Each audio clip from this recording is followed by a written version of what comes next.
देश में लोकसभा चुनाव को लेकर सियासी पारा अपने चरम पर है। एक तरफ आईएनडीआईए गठबंधन में शामिल राजनीतिक दल सीट शेयरिंग को लेकर माथापच्ची कर रहे हैं, वहीं दूसरी तरफ एनडीए भी अपनी चुनावी रणनीति को धार दे रही है। लोकसभा चुनाव को लेकर विभिन्न राजनीतिक दलों के बीच सियासी समीकरण बैठाए जा रहे हैं। एनडीए और आईएनडीआईए गठबंधन का प्रयास है कि मजबूत पकड़ वाले क्षेत्रीय दलों को अपने पाले में लाया जाए। शनिवार को बीएसपी सुप्रीमो मायावती ने कहा कि हम लोकसभा चुनाव के लिए अकेले अपने बलबूते पर पूरी तैयारी और दमदारी के साथ लड़ रहे हैं। ऐसे में चुनावी गठबंधन या तीसरा मोर्चा आदि बनाने की अफवाह फैलाना ये घोर फेक और गलत न्यूज है। कई दिनों से सोशल मीडिया पर ऐसी खबरें आ रही थी कि मायावती आईएनडीआईए गठबंधन के साथ आ सकती है। तीसरे मोर्चे को लेकर भी लिखा जा रहा था। इन सब के बीच बीजेपी इस बात को लेकर आश्वस्त नजर आ रही थी कि यूपी में बसपा उसके लिए जोखिम नहीं बनेगी। मायावती किसी दल के साथ समझौता नहीं करेंगी। नीतीश कुमार का एनडीए में आना और यूपी में मायावती के जोखिम से भगवा टोली का बचना, ये संयोग तो पहले से ही तय था।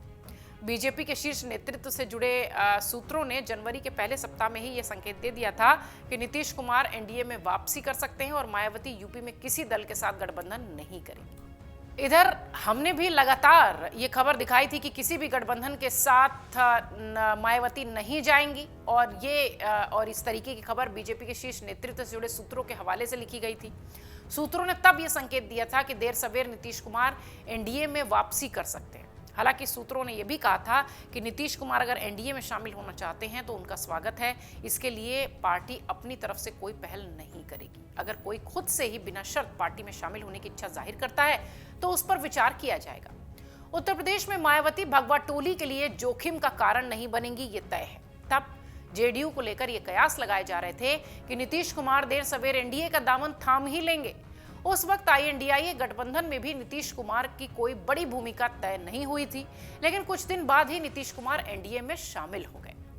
बीजेपी के शीर्ष नेतृत्व के सूत्रों ने यूपी में बसपा की भूमिका को लेकर भी कहा कि हमें कोई नुकसान नहीं है। यूपी में मायावती किसी भी समूह में शामिल न होकर भी चुनाव लड़ सकती हैं, तो उस स्थिति में भगवा टोली को कोई नुकसान नहीं होने वाला है। यूपी में मायावती को अपने बलबूते लोकसभा चुनाव लड़ना है और बीजेपी के लिए यह फायदेमंद भी है।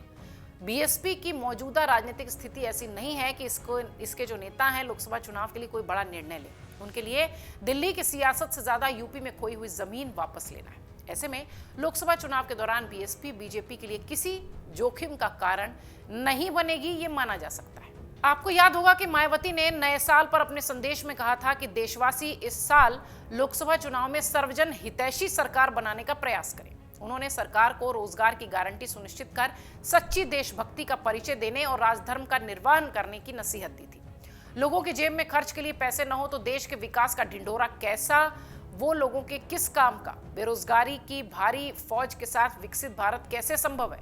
मायावती ने ये सारी बातें उस वक्त कही थी। मायावती ने यह भी कहा था कि बीजेपी की केंद्र और राज्य की सरकारें हों या कांग्रेस सहित विपक्ष के गठबंधन की राज्य सरकारें, दोनों ही जबरदस्त महंगाई, विकराल रूप धारण करती गरीबी, बेरोजगारी और पिछड़ेपन जैसी बुनियादी समस्याओं पर ध्यान केंद्रित नहीं कर रही हैं, सिर्फ लोगों को ध्यान बटाने के लिए अलग अलग प्रकार की गारंटी वितरण करने में लगी है। बीएसपी प्रमुख ने कहा था कि पहले लोकसभा और अब बीजेपी की लंबी चली जातिवादी, अहंकारी और गैर समावेशी सरकार के दुष्प्रभाव से गरीबों का विकास लगातार बाधित हुआ।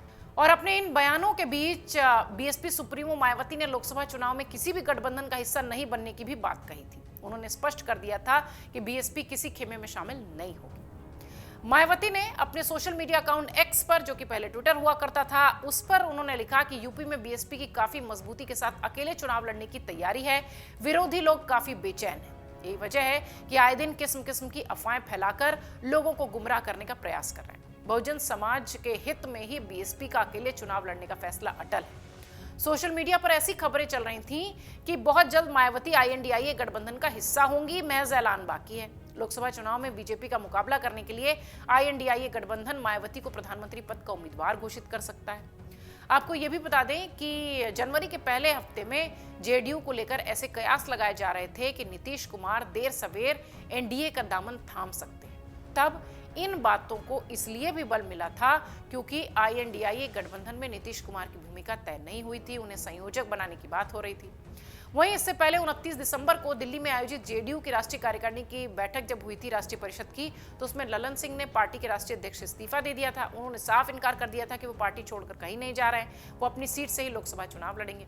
इन सब के बीच मायावती का ये बयान चर्चा का विषय है और मायावती ने एक जो क्लीन मैसेज था वो देने की कोशिश की है और विपक्षियों को अपने संदेश के साथ घेरा भी है। अगर आप ये वीडियो YouTube पर देख रहे हैं तो हमारे चैनल को सब्सक्राइब करें और बेल आइकन को दबाना ना भूलें। अगर आप Facebook पर ये वीडियो देख रहे हैं तो हमारे पेज को लाइक करें।